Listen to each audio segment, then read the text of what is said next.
No âmbito do regime da segurança social para os trabalhadores independentes e dando continuidade aqui às nossas matérias,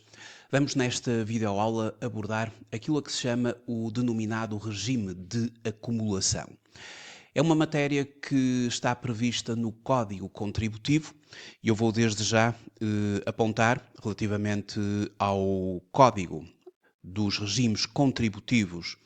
do Sistema Previdencial de Segurança Social, os artigos 129, 130 e 131 relativamente a trabalhadores em regime de acumulação. O âmbito deste regime refere aqui no artigo 129 que são abrangidos pelo regime geral, com as especificidades previstas na presente secção, os trabalhadores que acumulem trabalho por conta de outrem com atividade profissional independente para a mesma empresa ou para a empresa do mesmo agrupamento empresarial. Isto é o regime de acumulação, conforme a norma aqui evidencia, o mesmo trabalhador acumula trabalho por conta de outrem, portanto, rendimentos do trabalho dependente e rendimentos empresariais profissionais, categoria B, com a sua entidade patronal,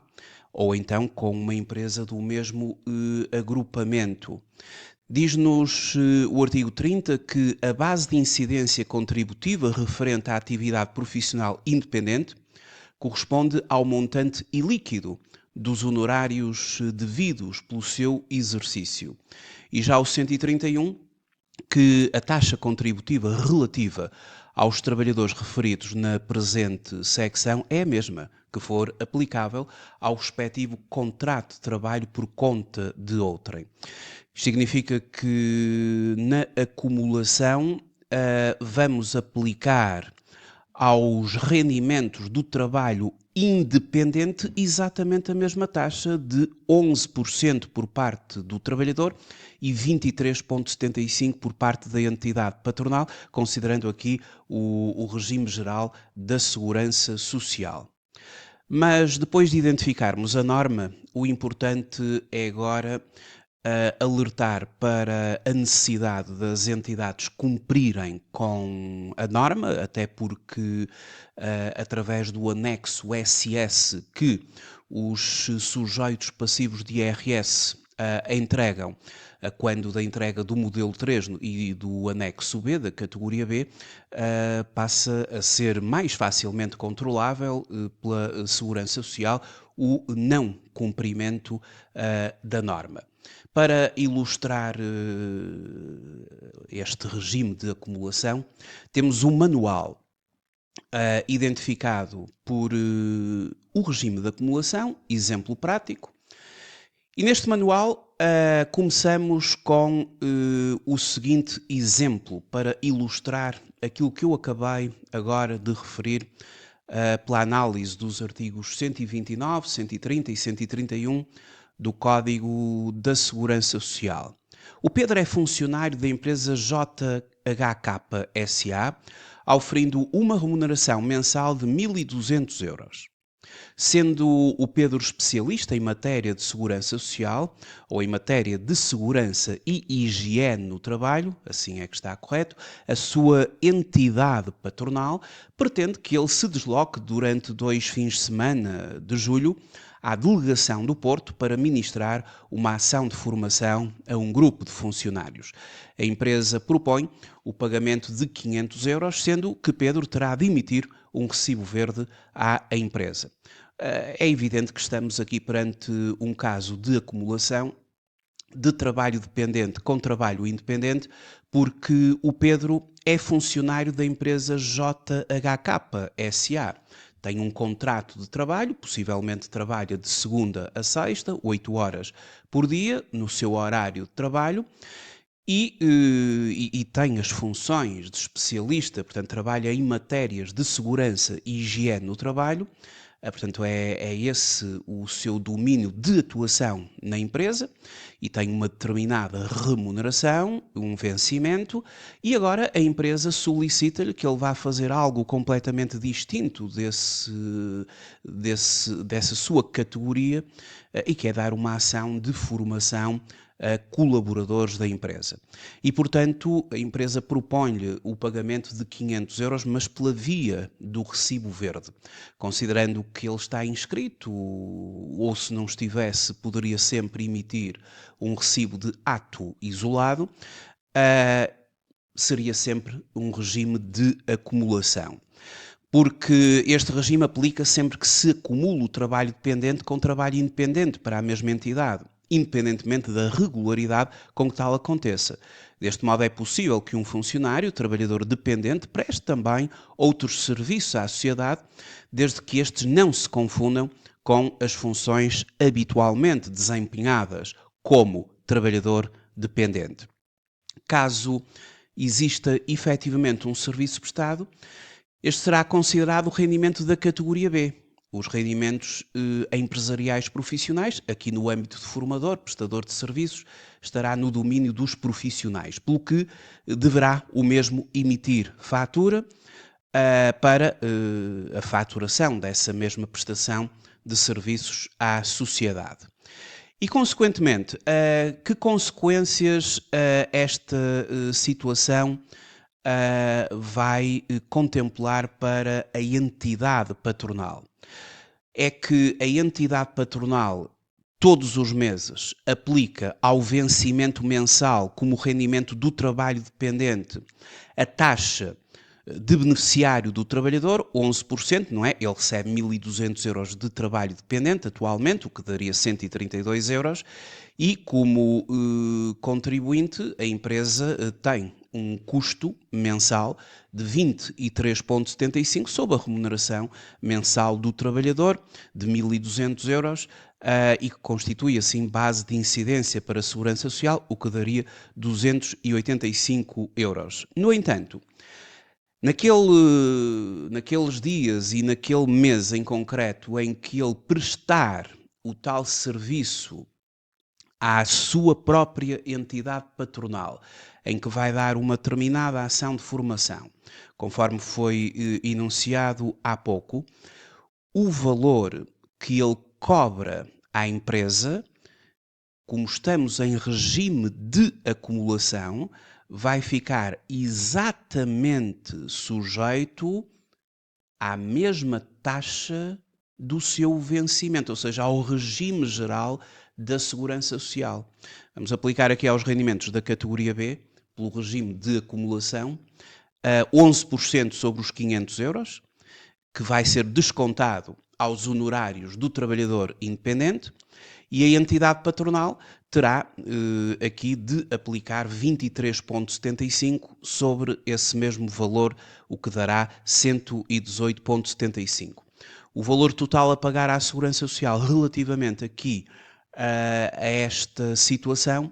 é de 173,75. Bom, e a empresa terá de lhe pagar um valor líquido de honorários, os 500 euros, menos o valor de 55 euros, ou seja, os seus 11%,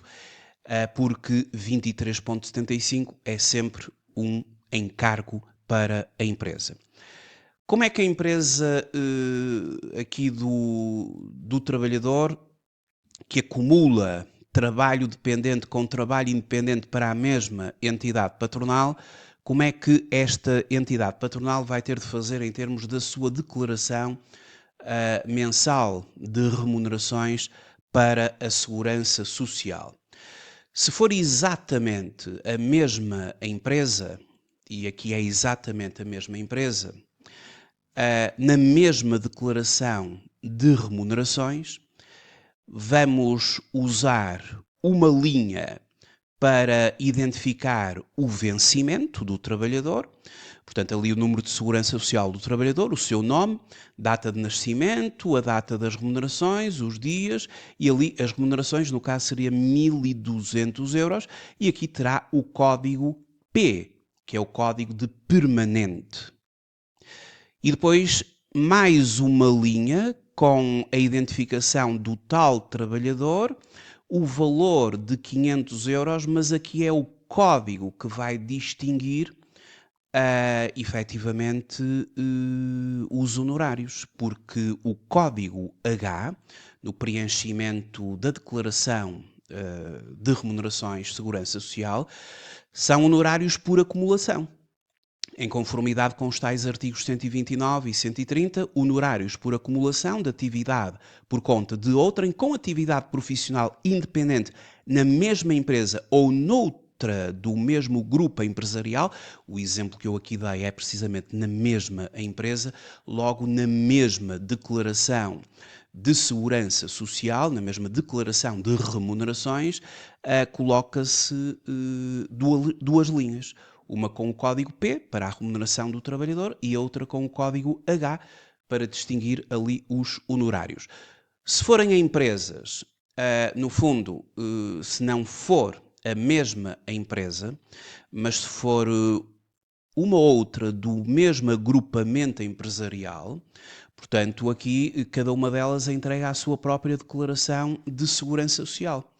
Então, a entidade patronal que lhe está a pagar efetivamente a sua remuneração mensal, trabalho dependente, coloca ali a sua linha com o código P.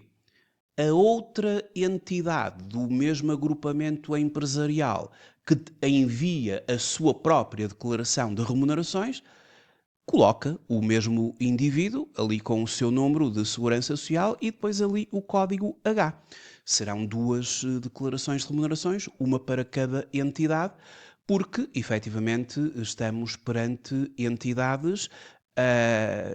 em que uma é a sua entidade patronal, mas a outra é do mesmo agrupamento empresarial para a qual ele prestou os serviços e emitiu o recibo verde e, consequentemente, cada uma entrega a sua própria declaração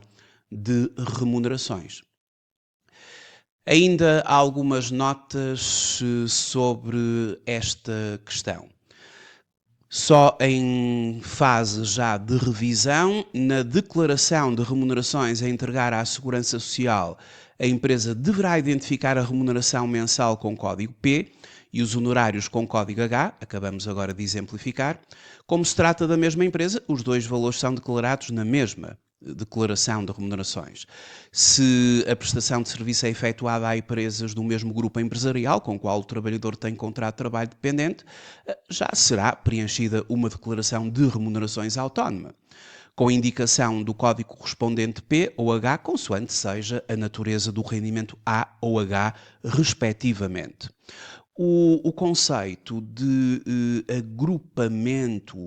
empresarial para efeitos do Código dos Regimes Contributivos do Sistema Previdencial e da Segurança Social reporta-se às sociedades coligadas previstas nas alíneas C e D do artigo 482 do Código das Sociedades Comerciais, ou seja, às sociedades em relação de domínio e às sociedades em relação de grupo. Quanto à declaração de remunerações que se entrega à Segurança Social, esta declaração de remunerações, já sabemos os respectivos prazos, deverá ser entregue via Segurança Social Direta, do dia 1 ao dia 10 do mês seguinte, se for via Segurança Social Direta, mas sempre do dia 1 ao dia 10 do mês seguinte, e o pagamento das contribuições, elas serão realizadas do dia 10 ao dia 20 do mês seguinte. E, portanto, é necessário que as entidades estejam alerta destas situações, até porque, como referi no início, através do anexo SS, a Segurança Social terá a possibilidade de fazer o controle desta acumulação. Muito obrigado por ter visualizado esta videoaula e até à próxima.